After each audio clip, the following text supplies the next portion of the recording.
Merci beaucoup, nous l'avons attendu et nous l'avons annoncé dès l'entame de la tranche que nous allons recevoir l'évangéliste Roger Baka qui fait parler de lui ces derniers temps, surtout avec cette tentative de coup d'État. Il fait partie de ceux qui ont donné aussi un message prophétique par rapport à ça. Alors aujourd'hui, on va parler entre prophétie et buzz, ce qui se passe aujourd'hui dans nos églises. Et il va essayer un peu de recadrer certaines choses. C'est en cette qualité que nous recevons. Bienvenue, monsieur l'évangéliste. Merci beaucoup, David Kilolo. Vous aimeriez qu'on vous appelle évangéliste, prophète, apôtre, docteur, pasteur? Je préfère qu'on me dise frère Roger. Pourquoi frère? Je trouve cela très simple et moins...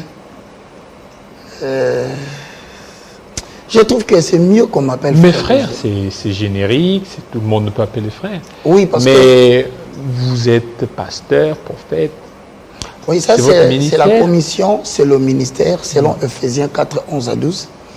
Je te salue, David Kilolo. Je salue toute l'équipe technique. Et je ne manque jamais, lorsque je suis ici, de remercier particulièrement M. Jean-Marie Kassamba pour ce grand travail et pour le professionnalisme que l'on sent, que l'on n'a plus besoin de le dire dans tous les animateurs, le présentateur de Télé 50. Et donc, moi, je suis le prolongement du bras de Paul. Paul qui s'appelait dernièrement Saul. Alors, Paul veut tout simplement dire le sans importance. Ça veut dire le moindre de tous, le plus petit de tous les serviteurs de Dieu. Voilà pourquoi j'ai dit à David Kilolo, mon très cher pasteur, je préfère que vous puissiez dire frère Roger. Frère Roger, oui.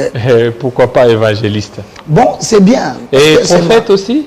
Parce que vous aviez donné beaucoup de messages prophétiques. C'est de ça d'ailleurs qu'on va parler. Voilà. Vous êtes aussi prophète? Moi, je suis dans le ministère évangélique. Oui. Mais dans une situation où il y a carence de prophètes, parce qu'ils ont abandonné le sacerdoce, Dieu peut utiliser n'importe qui à poser des actes prophétiques. Les prophètes ont abandonné le sacerdoce? Ouais. Actuellement? Oui, actuellement, les prophètes ont abandonné le sacerdoce. Et maintenant, ce qui se passe, on voit des prophètes par-ci, par-là. Donc, ils ne sont pas dans les sacerdoces? Non.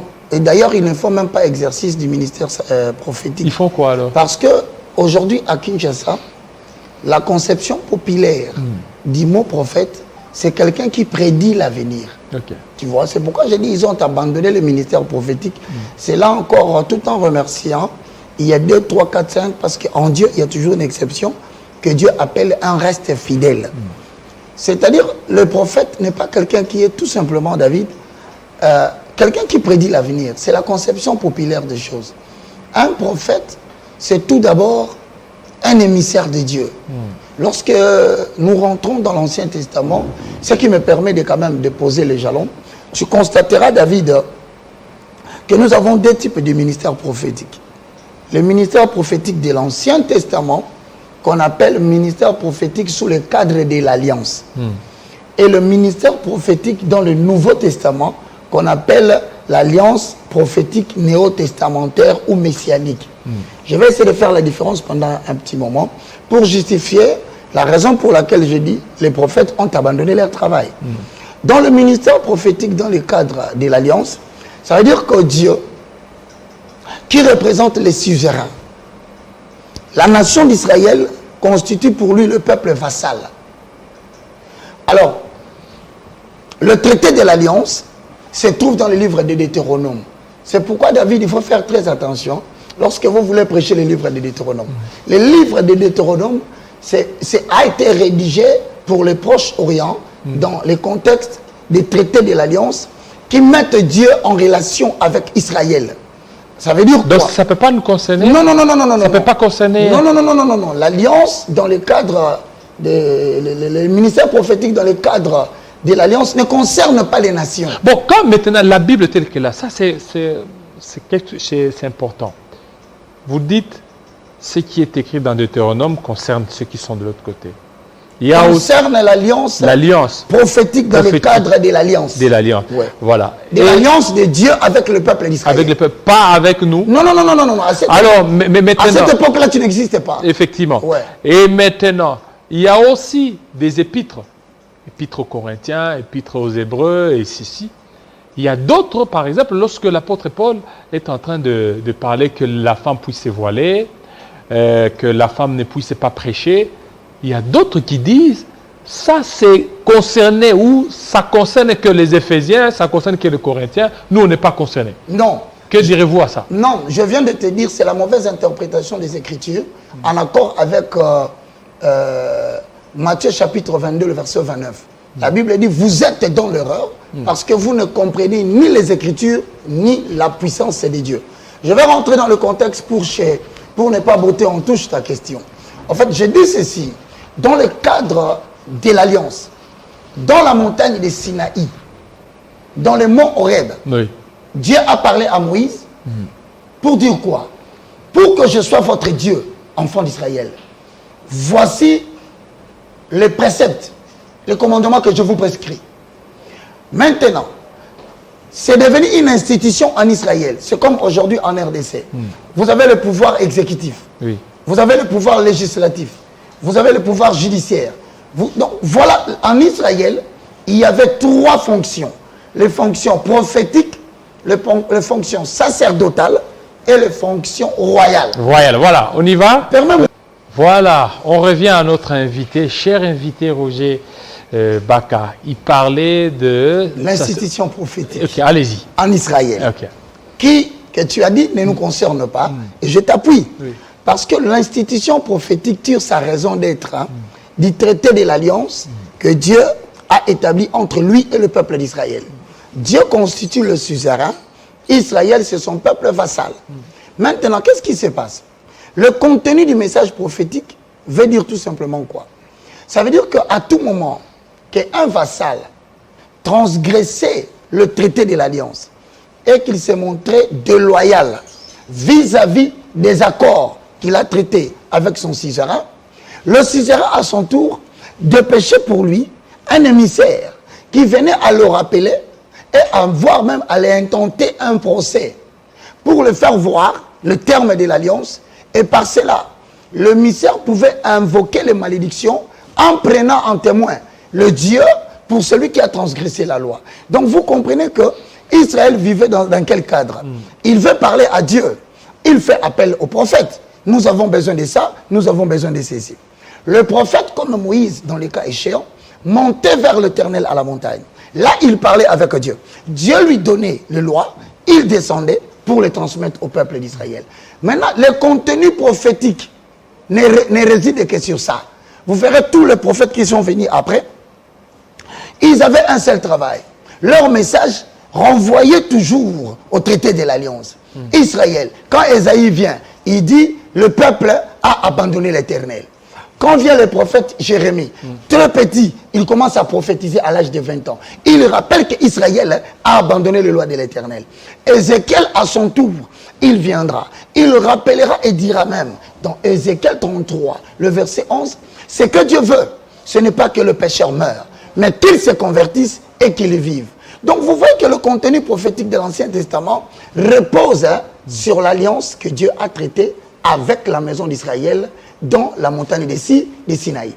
Maintenant, nous entrons dans une autre dimension. C'est ce qu'on appelle le message prophétique dans le cadre du Nouveau Testament. C'est d'ailleurs par là que tu voulais chuter la dernière fois pour évoquer les pratiques qui ne vont pas en marche ou qui vont à l'encontre du ministère prophétique dans le cadre néo-testamentaire. Laisse-moi dire quelque chose en 1 minute. Le ministère prophétique dans le cadre d'une nouvelle alliance repose sur l'alliance messianique. Premièrement, que Dieu a dit à David que son trône ne manquera pas de successeurs. Le successeur du trône de David s'appelle Jésus-Christ de Nazareth. Son alliance qu'il a avec nous, établie dans Ephésiens 4, 11 à 12, il a fait les uns comme apôtres, les autres comme prophètes, évangélistes, docteurs et pasteurs, pour le perfectionnement de saints, en vue de l'œuvre du ministère et pour l'avancement de l'œuvre de Dieu. Là maintenant tu verras, il y a des éléments importants dans le ministère prophétique du Nouveau Testament en tant que porte-parole de Jésus. Voilà, il dira aux apôtres, je paraphrase, comme le Père m'a envoyé, moi aussi je vous envoie. Allez, faites de toutes les nations mes disciples, le baptisant au nom du Père et du Fils et du Saint-Esprit. Voilà la mention la plus importante. Enseigne-leur à obéir à tout ce que je vous ai prescrit. Et voici, je suis avec vous jusqu'à la fin des temps.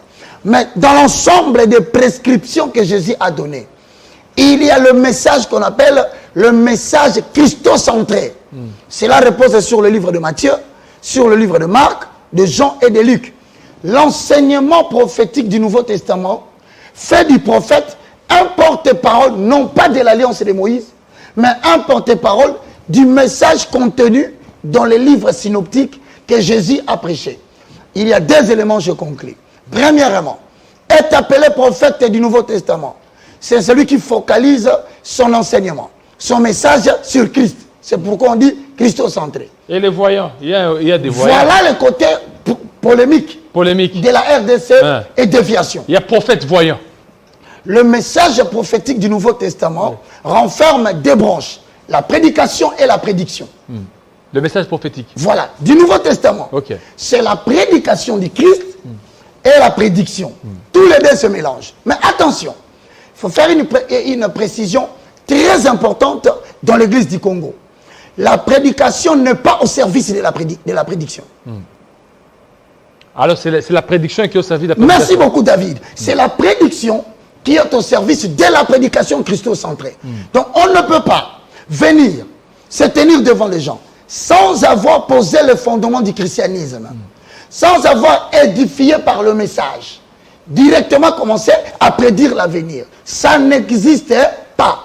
C'est la prédiction qui est au service de la prédication pour poser le fondement afin de faire le cathartismos. Ça veut dire quoi? Transmettre le message de Jésus-Christ. Détecter les dons de chacun, car il y en a trois. Il y a ceux qui sont appelés dans l'Éphésiens 4, 11 à 12. C'est ce qu'on appelle le ministère majoritairement connu. Le ministère minoritairement connu, qui est le ministère de la puissance. Dans 1 Corinthiens 12, 29 à 30. Troisièmement, c'est le talent mécanique. Maintenant, un prophète de Dieu, c'est toute personne dans le Nouveau Testament qui a la révélation de la sainteté de Dieu. C'est-à-dire, il prêche d'abord la sainteté de Dieu. Un prophète. Un prophète de Dieu. Ce n'est pas quelqu'un qui prédit nécessairement le couleur de ta chemise.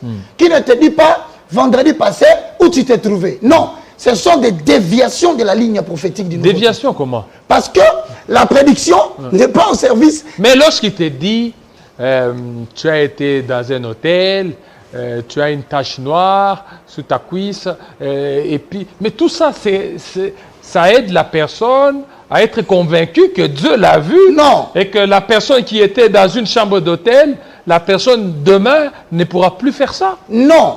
Ça, c'est une déviation prophétique. Comment déviation? Ça veut dire tout simplement, il faut que les gens retiennent aujourd'hui. Un prophète ne prophétise pas pour la bonne galerie ou la curiosité des gens qui sont là. Non. C'est pas ça le ministère prophétique. Le ministère prophétique veut dire en somme. Et un voyant? Le voyant, c'est qui? Ce sont des personnes qui, par des pratiques initiatiques, peuvent faire la lecture de l'avenir. Et cela, ils sont nombreux dans les livres des Deutéronomes. Nous avons des nécromanciens, nous avons des magiciens, les diseurs de bonne aventure. Les diseurs de bonne aventure, des voyants. Un prophète n'est pas un voyant. Un prophètre, c'est quelqu'un qui vous enseigne la parole de l'Éternel. Mais dans un Samuel, on a parlé de Samuel, on dit le prophète qui autrefois s'appelait voyant. Voilà pourquoi je te parlais du ministère prophétique dans le cadre de l'Alliance. Samuel est dans l'Alliance. C'est-à-dire que la prédiction de l'avenir faisait partie de son ministère. Mais dans le Nouveau Testament, David Kilolo, le prophète n'est pas quelqu'un qui voit la couleur de ton sous-vêtement. Non. C'est qui alors? C'est plus grand que ça. Un prophète, c'est quelqu'un qui t'annonce l'évangile de Jésus-Christ de Nazareth. Premièrement. Deuxièmement, au cas où il te trouve dans la désobéissance comme la nation congolaise est en train de devenir une nation désobéissante vis-à-vis du ministère prophétique dans les cadres néo-testamentaires, il va vous annoncer les sanctions. Les sanctions. Qui vont venir. Du moins, les sanctions qui sont susceptibles de frapper la nation. Parce qu'il trouve la désobéissance. C'est ça un prophète. Mais en même temps, il ne s'arrête pas là. il ne s'arrête pas à annoncer seulement les sanctions. Mais il montre à la population le chemin qu'il faut suivre. Et si la population se répand du chemin qu'il suivait, retourne vers l'Éternel, certainement, qui aura pitié de lui, à notre Dieu qui ne se lasse pas de pardonner, il annonce maintenant les bénédictions. Mais ce que nous voyons en République démocratique du Congo, c'est la pratique clairement de la clairvoyance de la Kabbalah juive. Ça, c'est la clairvoyance. De la Kabbalah juive. Qui vous fait dire ça? Parce qu'ils prononcent les noms de Jésus, ils chassent les démons au nom de Jésus, ils font tout au nom de Jésus, et puis ils vous donnent des messages. Avant de vous donner d'abord le message, ils commencent par prêcher Jésus. Repentez-vous, vous vous repentez, et puis vous donnez votre vie à Jésus. Lorsque vous donnez votre vie à Jésus, ils commencent à dire, toi, ton nom, c'est Alain Kandé. Alain Kandé, ta femme s'appelle comme ceci, tes enfants, tout ça. Donc, quelqu'un qui a d'abord donné les noms, qui a donné sa vie à Jésus, et puis il reçoit la clairvoyance prophétique. En quoi ça serait la Kabbale juive? Je vais te dire une chose, mon frère. Tu sais, Matthieu 22, 29 dit, vous êtes dans l'erreur parce que vous ne comprenez ni les Écritures, ni la puissance de Dieu. Lorsque tu vas dans le livre des Galates, chapitre 1, le verset 6, tu découvriras qu'il est écrit là-bas. Non pas qu'il y ait un autre évangile, mais il y a quelques personnes qui vous troublent. Voilà les gens qui créent le trouble dans la maison de l'Éternel. Qu'est-ce que moi j'appelle la clairvoyance? La clairvoyance, elle est différente du ministère prophétique. Pourquoi? Le ministère prophétique repose sur l'enseignement sur Jésus-Christ de Nazareth. Énoncer les sanctions en cas de désobéissance, annoncer les bénédictions en cas de l'obéissance. Maintenant, il peut arriver qu'il puisse prédire l'avenir. Quand je dis prédire l'avenir, je te donne l'exemple. C'est un prophète qui se tient en République démocratique du Congo, considère la nation congolaise comme un fils de Dieu. Voilà ce qu'il dit à la RDC. RDC, l'Éternel n'aime pas la nécromancie. RDC, Jésus-Christ n'aime pas, dans le destin de votre pays, que vous puissiez le mélanger avec d'autres dieux. Par exemple, les autres dieux de la Maïkari, les autres dieux de la franc-maçonnerie, qui sont des mouvements philosophiques qui commencent à s'apparenter au christianisme et que les gens commencent même à christianiser, c'est-à-dire à introduire dans des maisons où le nom de l'Éternel est censé être prêché. Maintenant, quand je trouve de telles choses, je risque de vous dire, poussé par l'esprit, un message prophétique. Si vous insistez, l'Éternel ne laissera pas tomber ma parole parce qu'il sait qu'il doit confirmer le message de son fils. Je peux annoncer des malédictions. Par exemple, je vous regarde, je dis, la République démocratique du Congo, très chère autorité des institutions qui dirigent le pays. L'Éternel préside à la destinée de ce peuple et contrôle tous les événements de la nation. Voici dans le jour à venir, oracle de l'Éternel, une pluie diluvienne tombera. Et cette pluie va englober toutes les institutions, emportera tout le méchant. Seule une montagne qui restera au-dessus des eaux, c'est la montagne au-dessus des montagnes, c'est l'église de l'Éternel. C'est un message prophétique. Maintenant, il faut que vous puissiez avoir ce qu'on appelle la confrérie des prophètes pour décortiquer ce message. Confrérie oui, des prophètes. Oui, parce que ce que je viens de dire est un message prophétique. Ok. Oui, je viens d'annoncer un message prophétique. Mais maintenant, pour le décortiquer, il faut comprendre quel est le langage que j'ai utilisé. Le contenu du message du prophète est toujours coché, codé. Codé. Ouais. Et maintenant, c'est ce qui se passe actuellement. Non, ça c'est la clairvoyance. C'est la théâtralisation du ministère prophétique. Et des buzz. Buzz voilà. Prophétique. Qu'est-ce qu'on entend par buzz? Quelqu'un qui vient à la télévision, qui laisse un message qui ne marche pas dans la lignée prophétique, dans le cadre paulien. Je veux dire, 1 Corinthiens, chapitre 14, le verset 2 à 4, posons les fondements. Ça dit quoi? Faisons avaler les rouleaux au peuple d'Élohim. En effet, celui qui parle en langue ne parle pas aux hommes. Il y a des messages prophétiques qui peuvent venir dans un cadre d'un langage non connu. Celui qui parle en langue ne parle pas aux hommes. Il parle à Dieu. Personne ne le comprend. Et c'est un esprit qui dit des mystères. Mais on dit dans le verset 3-4, celui qui prophétise parle aux hommes. 3 choses. Il les édifie. Il les console. Et il les exhorte. Donc quand tu commences à prononcer par exemple la prophétie que tu viens de me dire, telle voilà, je vois ici en cette église, il y a quelqu'un qui s'appelle M, A, je vois encore M, et je vois I, et je vois E, Mamie, bon bien aimé. tu n'as qu'à aller t'inscrire dans l'école théâtrale de Saïsaï. Tu n'as pas de place dans le ministère prophétique. Mais ce qui s'est passé, bon, quand vous dites ça, ça s'apparente à la prophétie de Jésus. Non, ça s'apparente. Écoutez, ça s'apparente à la clairvoyance. Écoutez, mais quand Jésus a rencontré la femme samaritaine, il lui a dit des détails. Le mari que tu as, ce n'est pas ton mari. Vous voyez, c'est qu'il a été précis. Mais c'est de même aussi avec le prophète d'aujourd'hui. Ils peuvent dire, tu es à l'hôtel, tu es dans la chambre 26, et ta cuisse, il y a une tache noire. Et tout ça, ils commencent même à donner les sous-vêtements, des caleçons. Ils disent ça comme ça. C'est avec la complicité de l'autorité congolaise que des choses pareilles commencent à se faire dans ce pays. Complicité. Parce que comment ils peuvent se taire? Comment l'État peut se taire devant de telles inepties? Mais c'est la prophétie. Je te réexplique. La femme à qui Jésus a dit, le mari que tu as n'est pas le tien. Jésus ne parle pas d'un mari physique. Il parlait du 4e mari de la nation d'Israël. Ça, c'est spirituel. C'est pour te dire que le prophète ne prophétise pas pour la curiosité de la tâche de la cuisse de quelqu'un. Ce message, pris spirituellement, il y a toujours une interprétation. Et si tu colles, si tu peux calquer, tu verras qu'il y a un message spirituel qui s'en dégage. Il dit à cette femme, Paul dit ceci, la femme représente l'Église. Il faut bien comprendre. Non, ça c'est l'interprétation. Si, c'est comme vous aviez donné le message par rapport à ce qui s'est passé, donc tentative coup d'État. Moi je vous ai suivi. Oui. Vous aviez dit. Elle était claire. Oui, c'était clair. Ouais. Mais là, il n'y a pas moyen qu'on puisse interpréter. Il y a une interprétation spirituelle. Vous avez interprété ça. L'interprétation spirituelle du message de coup d'État n'est pas seulement l'événement qui est arrivé. C'est la pédagogie de la prophétie. Pédagogie. Voilà. La pédagogie de la prophétie voudrait dire ceci. Israël, tu es pour moi une vigne. Celui qui te touche sera coupable. Mais si tu te désanctifies, moi l'Éternel, je mettrai la main de tes ennemis sur ta nuque.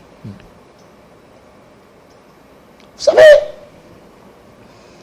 aujourd'hui, à part les services de renseignement analytiques, les grandes nations ont compris les renseignements prophétiques. Avec les prophètes. Je te dis. Les voyants. Non, pas les voyants, papa. Pas les voyants. La voyance vient de la clairvoyance. Parce que actuellement, tous ceux qui se disent prophètes voyants ne sont pas des dieux. Qu'est-ce qu'ils vont voir que Jésus-Christ n'a pas dit dans le livre de Matthieu 24? Non, ça c'est voir peut-être. Nous avons deux choses. Nous avons la nation d'Israël et les nations païennes. Et ils prophétisent pourquoi? Pour les sous-vêtements. Pour les taches au niveau des cuisses. Oui, ils vous disent même la couleur. Non. La couleur de votre cinglet. Ça, c'est la clairvoyance. Votre cinglet est troué là. Si tu vois une telle personne, c'est la clairvoyance. Pourquoi? La clairvoyance ne descend pas de Ephésiens 4, 11 à 12. Celui qui capacite le ministre et le prophète, c'est le Saint-Esprit qui habite dans notre esprit, qui contient 3 facultés. La faculté de la communion, de l'intuition et de la conscience. Un prophète, c'est quelqu'un qui entretient régulièrement une relation de prière avec Dieu, qui reçoit de Dieu des messages qu'on appelle des signaux divins et les transmet à la population. À l'encontre de la voyance ne vient pas de la capacité spirituelle ou du Saint-Esprit. La clairvoyance vient de Samaël. Je le répète ici. Samaël. Samaël est un ange déchu. Ange déchu. Oui, qu'on peut activer pour pouvoir voir clair. C'est comme ça s'appelle clairvoyance. Tous ces gens qui vous prophétisent les sommes d'argent que vous avez dans la poche, ce sont des fossoyeurs des Écritures. Fossoyeurs. Dignes d'être traduits en justice. Mais quand ils disent, il y a quelqu'un ici qui a $300, moi je suis peine à $38, moi je suis peine à $40, moi je paye à $50, moi je suis peine à $20, bien ce boya.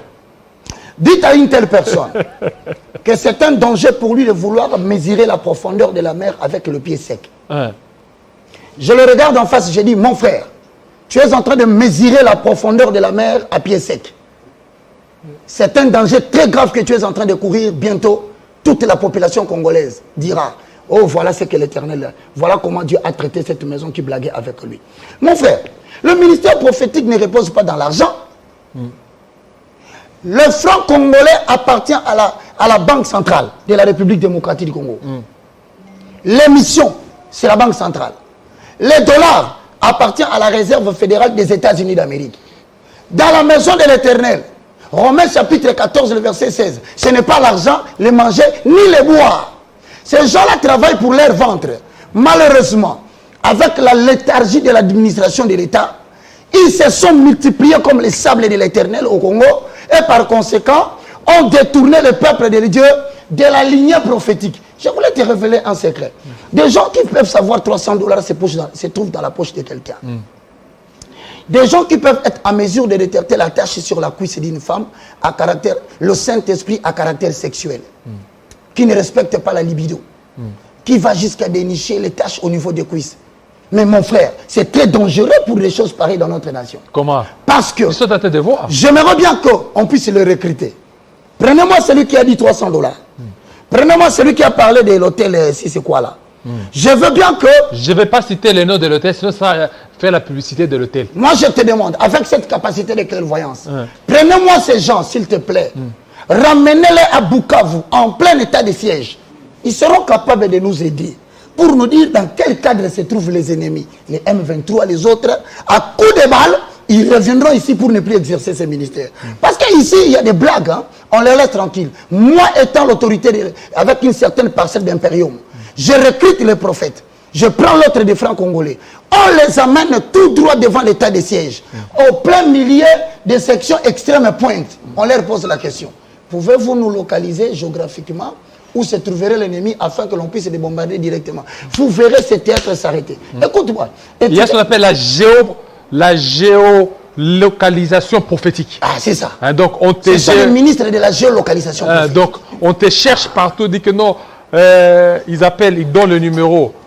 Prenez tel numéro, Roger Baka, vous êtes à tel endroit, vous faites ça. Mon cher, si vous voyez quelqu'un, je suis en train, vous voyez, c'est alors que tu viendras dire après, les pasteurs, les prophètes sont de moins sérieux. Je te dis que le ministère prophétique dans le cadre du Nouveau Testament repose sur la prédication, ensuite vient la prédiction. Par moment, il n'y a même pas la prédiction. Il parle seulement de la prédication, il s'arrête là, les gens, il insiste sur un fait, que les gens doivent se détourner de leur mauvaise voie, changer de comportement pour revenir à l'éternel. C'est ça le message du prophète. Et d'ailleurs, il est souvent trop aimé. Mais quand il commence à faire de 10 000 vies dans le buzz, quand il commence à faire de 15 000 vies dans le buzz, comprenez qu'il est dans le théâtre évangélique, il n'est plus dans la parole. Parce que celui qui prêche réellement la parole de Dieu n'est pas aimé du peuple. Parce qu'il menace le PD. Mais c'est l'élévation. Il menace les lesbiennes. Il menace les occultes. Comment ils vont t'aimer? Mais quand on commence à t'acclamer parce que tu auras dit, il y a quelqu'un qui a l'argent de loyer. Mon frère, tu veux prendre à quelqu'un le loyer. La foi. Jette ton pain sur la surface des eaux. Car avec le temps, tu vas les retrouver. Il faut faire la différence. Le pain dont on parle dans les livres d'Apocalypse, c'est la parole de l'Éternel. Quand on dit jette ton pain à la surface des eaux, on te demande l'Esprit de l'Éternel qui mouvait sur les eaux en accord avec Genèse chapitre 1, le verset 1 à 2. Au commencement, Dieu créa le ciel et la terre et l'Esprit de l'Éternel mouvait sur les eaux. On parle d'une dimension prophétique de la parole mêlée du Saint-Esprit qui dit là où la parole et l'Esprit s'accordent, Jésus-Christ est Seigneur. Quelle interprétation erronée de la parole! Voilà pourquoi nous sommes en train de dire qu'une nouvelle élite spirituelle doit émerger dans ce pays pour donner la véritable interprétation aux Écritures. Je voulais te dire une chose. Soumettez ces gens au texte, mon frère. Il y a le président Bush. Il est en guerre avec l'Irak. Oh, que la présidence puisse comprendre le message que je vous annonce. Dans le jour à venir, toute stratégie politique pour gouverner la RDC ne fera tourner la RDC que dans la boue. Le temps de la stratégie est fini pour la RDC. Dieu veut prendre le contrôle de la destinée de la République démocratique du Congo. Par conséquent, il faut qu'il y ait un conseil des prophètes pour qu'on puisse dire à l'autorité, voilà ce que pense l'Éternel. Pourquoi?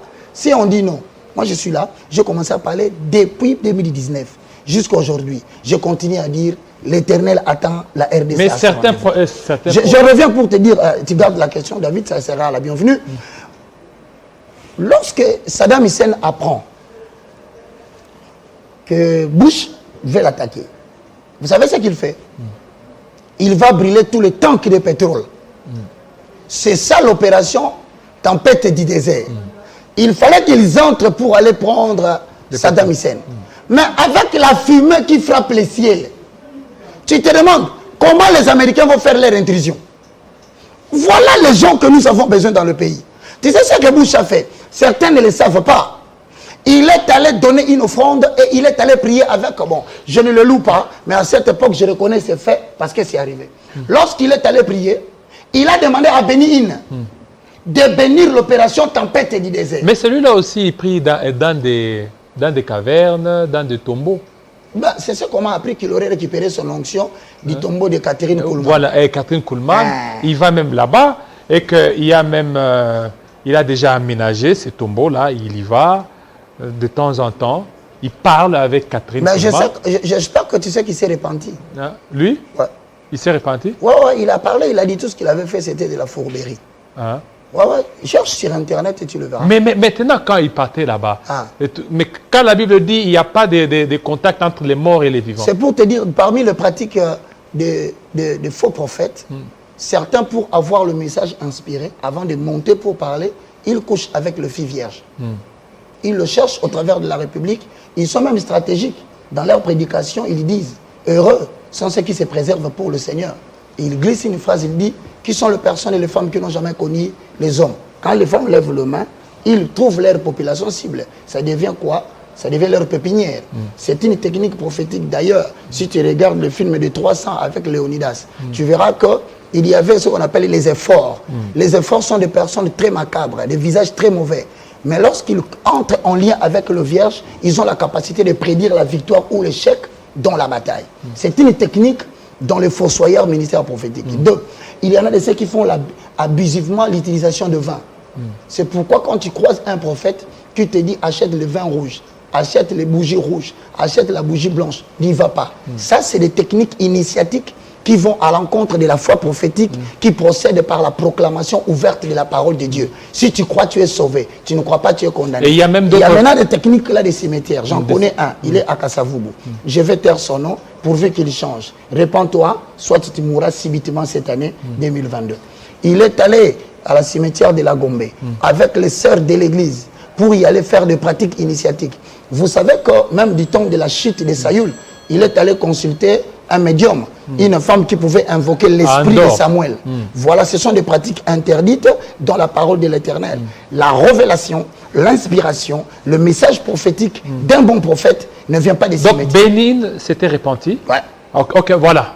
Vous parliez... Et donc, on l'a consulté à cette époque-là. Oui. Et tu sais ce qui s'est passé? Oui. Il a prié pour eux immédiatement. C'est comme ça qu'ils ont eu l'intelligence de l'inette à vie nocturne. C'est comme ça qu'ils ont pu attraper Saddam Hussein. Ça veut dire quoi? Ça veut dire tout simplement, en toute humilité, il y a des bons prophètes qui sont dans ce pays, dans les cadres néo-testamentaires.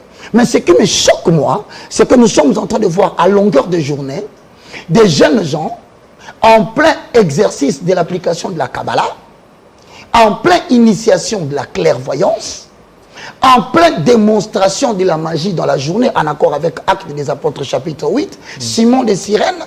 Et ces gens-là, lorsqu'ils viennent faire des pratiques remarquées, ils ne viennent pas présenter Jésus-Christ de Nazareth. Ils viennent pour se faire eux-mêmes des personnages importants. Mais le danger, c'est quoi? Lorsqu'on entre en contact avec de tels types, par exemple, qui va consulter des morts pour venir faire les prédictions. Et même, ils vont plus loin, David. Ils font ce qu'on appelle les opérations de charme et de médium au sein des cultes. C'est-à-dire qu'ils vous donnent l'impression d'avoir parlé de Jésus. Attention. Il y a des gens qui vous prêchent les réalités, mais qui ne vous prêchent pas la vérité. Les réalités, nous les vivons tous, rien ne marche au Congo. C'est-à-dire, il peut te dire, je vois dans ta vie, rien ne marche. Mon frère, tu n'as rien dit. Rien ne marche.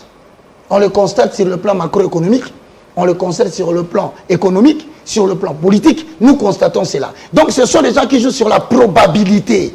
C'est-à-dire, il dit, je constate que tu as des problèmes d'argent. Mon frère, tout le monde a des problèmes d'argent. Ce sont des gens qui nous font de telles blagues. Mais regarde les dangers qu'ils font au culte. C'est ce que moi, je commence à avoir peur dans le cœur. Je frissonne pour voir que la colère de l'Éternel risque de s'abattre dans ces pays. Qui est un médium? On localise les cimetières les plus proches de l'église. On communique avec l'ange déchu qui traverse la vallée de la mort pour identifier un membre de ta famille qui se retrouverait parmi les gens qui sont à l'église. On utilise la personne comme un médium. C'est-à-dire, on prend l'esprit de mort de la personne décédée dans ta famille. On les ramène dans ton corps. C'est une pratique prophétique de l'aventure qui se fait maintenant. C'est pourquoi tu vois, il commence à parler. Cette personne devient un médium, c'est-à-dire une personne intermédiaire entre le vivant et les morts. Qui es-tu? Je suis sa belle-mère. Je suis sa tante. Je suis son oncle. Je suis déjà mort. Mais comment un mort peut entrer dans le corps, prendre le contrôle de l'esprit, de l'âme et du corps d'un être humain? Ça s'appelle l'utilisation de la magie de médium dans le culte. Tous ceux qui tendent des micros aux morts, ils vont me dire une chose. Un texte sorti de son contexte pour devenir un prétexte. Tu sais ce qu'ils me disent? Ils disent quoi? Ils disent Jésus, lorsqu'il a vu le fou de Gadara, il a posé la question. Qui es-tu? Il a répondu, nous sommes légion. Il a parlé avec les démons. Mais c'est qu'ils oublient. Jésus n'a pas parlé avec les esprits des morts qui étaient dans les démons. Il a parlé avec les esprits mauvais. De deux, qu'ils doivent noter et souligner. Jésus a rencontré le fou de Gadara sur la rue, non loin du ravin, là où se trouvait un fleuve. Ce n'était pas dans la maison de l'Éternel. Car 2 ou 3 sont réunis à mon nom, je serai au milieu des deux. Et là où Dieu vient, dans son palais, tout s'écrit gloire. C'est-à-dire, arrêtez-nous cette mascarade de théâtre. C'est pourquoi. Et on parlait ainsi. Je dis à ceux qui pratiquent la saine doctrine, persévérez, car votre rétribution vient. Et Dieu va vous élever. Mais je suis en train de regarder en face tous les prophètes qui font du théâtre en République démocratique du Congo. Afin que vous sachiez que l'Éternel va commencer à frapper par la mort brutale les mondes de pasteurs qui compromettent avec Dieu. L'Éternel Dieu fait voir un grand pasteur, en commençant par Triomphal sur 24, pour aller jusqu'au 17e riz, je clôture. Il y a un grand homme de Dieu là. Je l'ai vu, que l'Éternel enlève ma tête du dessus de mes épaules, si ce que je dis n'est pas ce que j'ai vu. Il va mourir. Parce que l'Éternel en a assez de te voir. Qu'est-ce qu'il a fait? Papa, il connaît. Lui. Lui, il connaît. Et donc, je t'ai vu où? Je t'ai vu dans un cercueil. On t'a enlevé les habits de ton ministère. On a placé cela dans un cintre. Et on l'a mis sur ta chair. Ce n'est pas un petit pasteur. Ce n'est pas un pasteur de la nouvelle génération. C'est un pasteur de l'ancienne génération. Que l'Éternel accomplisse sa parole et qu'il protège ceux qui le craignent. Voilà, et puis on dit de vous que vous êtes trop conflictuel, vous vous attaquez aux pasteurs, vous vous attaquez aux prophètes, vous croyez trop saint par rapport aux autres. Béni soit le nom de l'Éternel. Et David, la parole de l'Éternel, elle est sainte. Mais le messager ne seront jamais saints. Il n'y a que 2 choses ou 2 catégories de gens qui sont saints. Dieu lui-même et les instruments qu'il utilise, il les sanctifie. Mais ça veut dire que vous êtes en guerre contre le pasteur Moïse Mbié, non, je ne suis jamais en guerre. Pasteur Mutombo. Un à un, tu peux en parler un à un. Non, on peut aller un à un. D'abord, je t'ai contredit. Moïse Mbié, je suis parmi les personnes qui ont soutenu son ministère de la louange et de l'adoration. Mais il est pasteur. Oui, non, à l'époque, il était frère chantre. Papa Mbié, paix à son âme, là. Maman, là. Moi, avec le micro, en train d'annoncer Mbié pour faire la chanson de l'adoration. Nos relations se sont brouillées lorsque Digital m'a demandé de venir faire l'expertise en tant que messager de la bonne nouvelle sur la mention Guégé. Guégé. Oui, c'est là où le problème a commencé et nos relations se sont compromis. Au jour d'aujourd'hui, je crois que je n'ai aucun problème. Vous êtes réconcilié? Paul dit, si je t'ai dit la vérité, suis-je devenu ton ennemi? Non. Et d'ailleurs, parmi les gens qui chantent mieux en République démocratique du Congo, si quelqu'un dit que Moïse Mbié ne chante pas bien, il est mauvais, c'est un ingrat. Et maintenant, mais moi, je dis seulement le problème. Moi, je ne regarde pas la qualité de la voix. Moi, je regarde le contenu de ce que tu chantes. C'est pourquoi c'est là où on se pose des problèmes. Donc, je le salue, courage. Papa n'est plus là. Il est temps de travailler seul, que l'Éternel te bénisse. Léopold Mutombo. Le pasteur Léopold Mutombo fut l'un des meilleurs prédicateurs que moi, Baka, j'ai suivi. Je te le rappelle aujourd'hui, si je dois aligner les bons prédicateurs de l'évangile en République démocratique. En bonne relation avec lui? Je te dis, j'étais parmi les personnes quand l'apôtre Léopold Mutombo, que je salue, est né. Là où il se trouve, il faisait les émissions de Tour d'Horizon. Voilà les non-dits que vous ne connaissez pas. J'étais parmi les journalistes qui venaient s'asseoir avec lui pour lui poser des questions sur le ministère prophétique et le ministère apostolique en RDC. Mais seulement, je ne suis pas d'accord avec lui, cela ne m'empêche pas. D'ailleurs, je t'informe, s'il y a des gens qui sont contents de mon ministère, ce sont ces apôtres parce qu'ils voient l'évangile avoir un successeur. C'est que je ne suis pas contre. Je ne suis pas contre les pratiques à l'époque. Quand j'ai vu les serpents, les crapauds sortir des gens, je suis libre de dire non, cela ne vient pas de la Bible car ce qui est esprit ne peut pas sortir matériellement. Cela ne fait pas de moi son ennemi. Francis Joël. Francis Joël que je salue là où il se trouve, il faut ajouter Tatou. La maman de Francis Joël est ma maman. La sœur de Francis Joël est ma sœur. D'ailleurs, je profite pour saluer son frère Nono. Si on devait parler en termes clairs, je suis un ancien. Francis Joël est mon petit frère.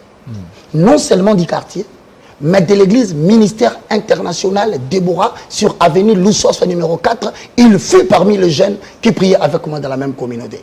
Je ne suis pas d'accord avec lui dans la manière dont il est en train de vouloir diriger son ministère prophétique. J'estime qu'il est en dehors de l'alliance. Donc, cela ne fait pas de moi son ennemi. Parce que je ne vois pas le Saint-Esprit voir la tâche dans la cuisse. Depuis que la Bible a commencé, je n'ai jamais vu ça. Et je lui dis, je t'aime. Je ne t'abandonnerai pas et je continuerai à te parler.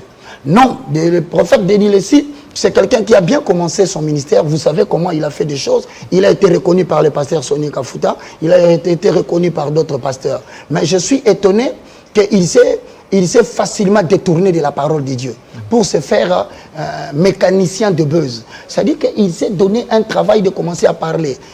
D'ailleurs, je salue le petit Inos B, qui vient de le recadrer. Il a dit, pasteur, à un moment donné, il faut zapper certains débats qui touchent à l'actualité musicale.